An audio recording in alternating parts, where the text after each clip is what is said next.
Hello everybody! How are you guys handling Men in Black? This is Stef from Samayas and welcome to my channel. Okay, it's not really Men in Black, but rather MIB or Management Information Based Files. So if you're in development and you need to access an SNMP server, it's quite easy, right? Well, there are plenty of tools out there to do that, from independent executables to libraries which you can access through code. However, the issue that I did have was to find out easily what OIDs I could use for accessing the SNMP server. So what's an OID? Well, an OID stands for Object ID, and it is what you need to access an SNMP value. An OID looks like 1.2.3.4.5.6 till infinity, so that still seems quite easy. Well, an MIB file is the dictionary that describes the manufacturer or device, the rules you need to access a device through SNMP. So you just need to read that MIB file, right? And it's just a text file, which line per line describes each of those options. Seems easy. So we should just read on the line which contains 1.2.3.4.5.6, right? Well, even though it's a flat file, inside it's more like a tree hierarchy that needs to be read and parsed, and the tree needs to be built. When browsing the internet, I didn't really find any library to browse that MIB file. There are some tools who can do that, however, so I decided to build one myself. So let's dig in. So the first tool I found is a Windows FAT client from iReasoning, and there you can open a number of MIB files, and then it creates you a nice little tree where you can extract all the information needed for your MIB search. In this scenario, you already need to have your MIB file yourself, but you can download them from most vendors. The second tool I found is an online tool from observium.org. And here again, once you identify the MIB, you can have all the information, which is nicely presented as a tree. And they have quite an extensive list for all different kind of vendors to access MIB information. However, they don't really give access to the root MIB files themselves, and they don't really give an information about when this version is, but it's a good starting point. So how can you use this NuGet package? Well, if you go to NuGet.org and you type in Samayas, you can see Samayas.Tools.MIBExtractor. If you click through, there's a README file with basic configurations, and if you want more help, there's even a doc which I host on my site, where for each of the methods and constructors I have some syntax and I have basic samples. Now let's dig into a sample project. I've created a simple command line tool which I've also published on my GitHub page, and in there I have installed Samayas.Tools.MIBExtractor, and once you have included it in your project, you can start using it. I've created a program.cs, and in here I've created some basic tests. So in my program main, I've created a very simple sample. First, I have two constructors. I have my object MIB parser. In my first sample, I first use a file.readAllLines to explicitly go and read the file myself, and I pass a string array to my constructor. The moment it's passed to the constructor, the parsing happens. In my second line, I just parse the file name, and MIB parser reads the file and parses it.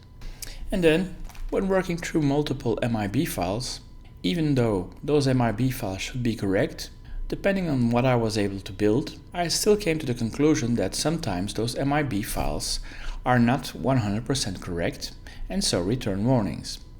And so if you want, you can loop through each of those warnings. So let's give it a run. So I'm going to do a step through, and then I read my file, and as you can see, it has 4,199 lines, and then I create my parser. As you can see, it outputted my 6 warnings specifically for this MIB file. We ourselves can't really do anything about the warnings because we're not owner of the MIB file. And the next line is something which is very useful. In here, based on the parsing which happened in the constructor, I receive a dictionary with key and MIB nodes. And if I now go into detail, I can see all the objects which are found inside my MIB file. So if I now go in the watch window, I've added nodes. In essence, it's a flat list and you have 499 objects in this MIB file. And so if you know the key, you can easily retrieve the MIB node object. But if you look carefully, first 6 are hard-coded: ISO, org, DoD, Internet, Directory Management, Experimental, Private, Enterprises, Security, SNMP v2. And only from here, microtick, we have our real objects. And as you can see, we have a full OID.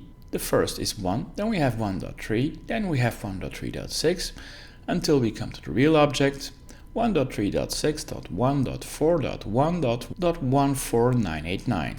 Also, if you look carefully, every object has children. And so if we go to the microtick object, we have 1 child, and so we can follow this tree. Under the microtick object, we have again 2 childs, and every time we can step through. And then now we have 22 childs, etc.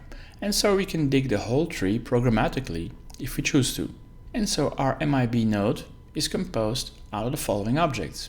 We have an access object, we have augments, we have children or not, we have a description, we have display hints, we have our fully built OID, we have an index, we have whether or not it's scalar, it's a table column, it's a table entry, we have its name, we have the node type, we have potential objects included, we have the parent object, the parent name, we have the raw OID definition, which is text, we have a reference, we have a relative number, a status, a syntax, and units. And so if we dig into the real object, which doesn't have any children anymore, here we can see that the access type is read-only, we have the full raw definition should we need it, we have a description, we have a hint if it's provided, and so we have everything which is in the MIB file translated to this object. The next line gives us textual conventions, which is a separate type of convention and which only contains, for this file, 10 objects, should we need to. The next method is getNode from OID. And this method, based on an OID, should we already have? Well, it retrieves our node ID and we can have all the information of this node, which was exactly the same thing we had in the tree. And again, here we have a read-only, and we have everything available. We also can see that's an integer 32. Next method is getFlatList of all resolved OIDs. So instead of returning the full MIB node, we have just a list of OID strings. And if we go in here, we have from 1 all the way down to all potential built OID objects in this MIB file. And the last 2 methods are just string representations. First, it'll print and output the tree. And here we have in text the whole build tree, should there be a need to. And the second print is just a flat list of OIDs.